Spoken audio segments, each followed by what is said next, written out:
differently. And the three best healing tools that I know of are surrender and forgiveness, which includes self-forgiveness, and blessing everything.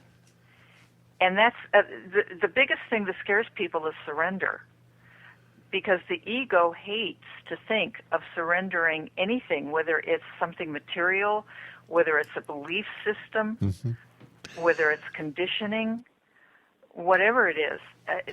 There's tremendous fear around surrender, but my experience is the more I surrender, the better my life gets, and the more the universe can actually bring me and give me.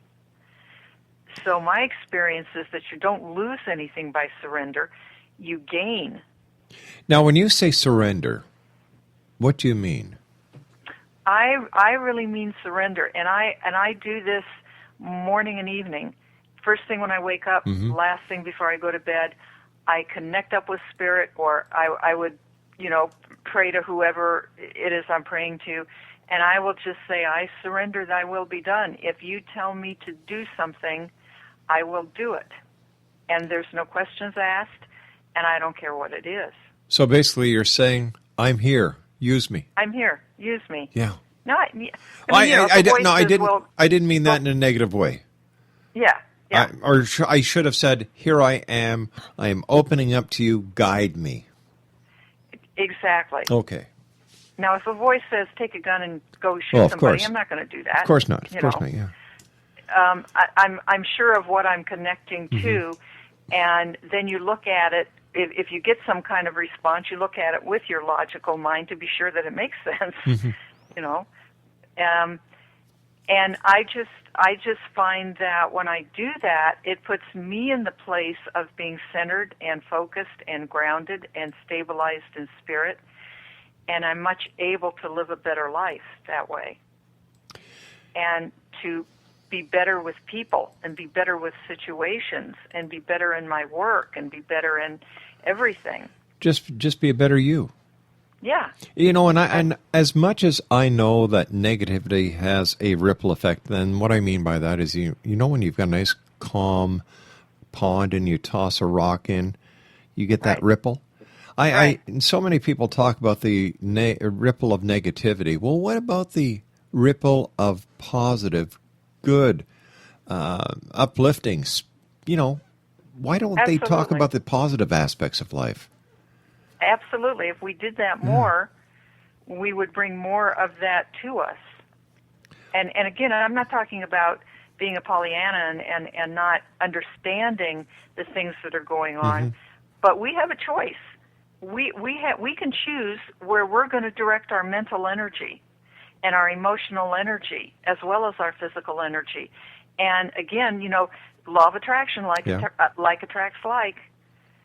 So if I'm more positive, if I choose to think positive thoughts, if I choose to have positive emotions, because all of those things are under my direction, if I choose to do so, then things are going to change in my life. But it's amazing that people don't do that. A lot of people don't want to do it. They're so afraid of any kind of change. Are these the same people who cannot fulfill self-forgiveness? Well, I think if you can't forgive yourself, you're definitely going to have negative overlays in your psychology, because you're going to want to punish yourself. Why can't people forgive themselves? That's a very individual thing. Really? That's a very individual thing. And it differs from person to person when I work with people. And some people just are not to the point where they're able to do that, or they don't want to do that for whatever reason. They've had so much guilt or such terrible experiences that they blame themselves for, or whatever that is. It can be a number of things. But what about the people, Me Sah, who blame everyone else but themselves, even though they are responsible? For example, something will go wrong. Instead of saying, you know what, I was the reason that happened, they'll say, God, why did you do that to me? I know, isn't that something? Yeah, God it gets is. all the blame for everything. You know, And God doesn't do anything. We do it all to ourselves. exactly. Yeah. Exactly. Good. Those are just people that will not take responsibility for their actions. You know, they just will not do that. And sometimes they will go so far as to become a sociopath or maybe a psychopath even.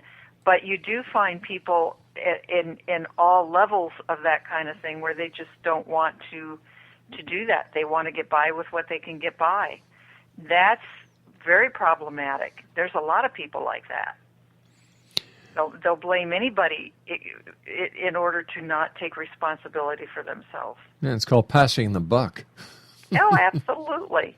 And I'll tell you where you find a tremendous amount of that is in addictions. Mm-hmm. And you worked as a professional in crisis intervention, drug abuse, and family therapy. How do you balance between the world of metaphysics, spirituality, clairvoyant counselor, and animal communicator, and then the other hat that you wear as a psychotherapist? You know, you kind of, like the old shamans say, you have a foot in each world, and it can get a little tricky, but you kind of learn how to do it. And really and truly, I get a lot of sessions with people where we just need to work on a psychological basis before we can get really into anything else, because the psychology is problematic. So my counseling background and my crisis background really helps me working with people. And then as we work through those things, we can get more into the spiritual aspects of things. But spirituality and psychology, there's a point where they overlap. So if you want to walk a spiritual path, you have to deal with your own psychology, otherwise you'll get stopped. You won't be able to get past a certain point, because you have to clear that stuff up before you can move on into those more spiritual realms. If you look at it as vibration and frequency, and to get into the spiritual realms, you have to raise your frequency. But if you have certain emotional dynamics, you cannot get above those particular frequencies, and so you have to untie those knots that are there and let those release, so then you can continue to raise the frequencies and get up higher. I don't like the term higher, but that kind of fits the picture. So that's part of the spiritual path, really. There's a lot of things out there that are calling themselves spiritual, which I consider just really psychological in their basis. They're not spiritual yet, but people sort of consider them spiritual. I don't, because I think it's a matter of frequency. If I'm in the emotional realm or the mental realm, I'm not up to the spiritual realm. That's a whole different plane of vibration. Speaking about the spiritual realm, the established religious philosophies, has society outgrown them? Oh, I don't think society's outgrown them. I think that there is still a place for them for many people. I think that more of the issue is that the standard approaches, religious approaches, I believe, almost all of them have lost the true teachings, and the teachings have been very changed, very controlled, very the messages are misunderstood. I think that's more the problem. I think there's still a need, and I don't think there's anything wrong with that. But the messages are conflicted, and they've been messed with, and they've been changed, and they're not what they originally were. And so there's a lot of misunderstanding going on in religious factions about different religious factions, really, and it's really gotten down to, every war really is probably at its basis some kind of religious war. Exactly. I agree with you 100%. And I was talking to a guest Friday night, and I basically said, the way that I look at it is that religious beliefs, exactly what you just said, were the cause of wars and the cause of many, many, many deaths over the years. Yep. And there's nothing spiritual about that. No. So why can't we all live together? Why, and another question I asked him is, said, well, if there's only one God, why don't we all believe in the same thing? Ultimately, if you believe in God, you ultimately do. But the teachings that have come down pit one perspective against another perspective. And, I always use the example of the Hindus, and the Christians sort of look at Hindus and say, oh, they have all these gods. There's only one God. Well, the Hindus are very aware there's only one God. But they have examples of the different aspects of God. And they will worship those different aspects of God, give it a name, give it a personality. Exactly, as the Romans did and as the Greeks did.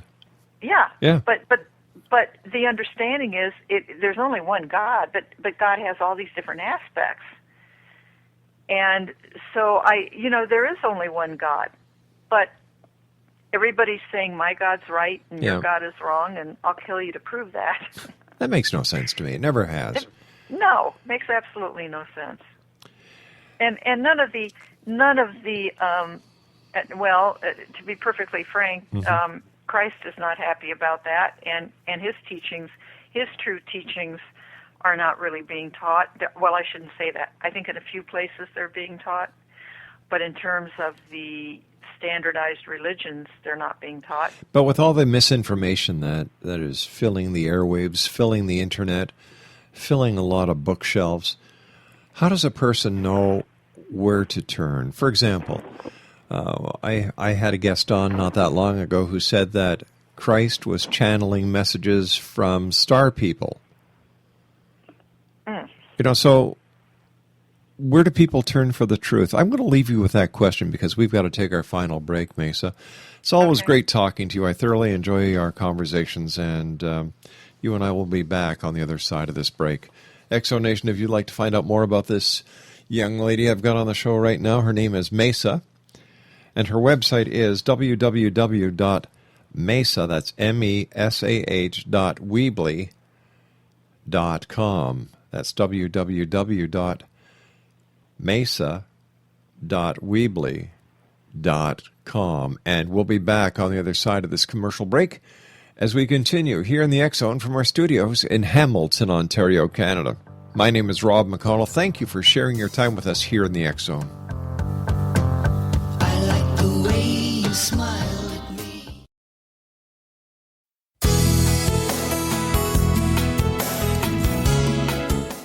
With each new extreme weather event or terrorist act, it becomes increasingly obvious that we live in uncertain and challenging times.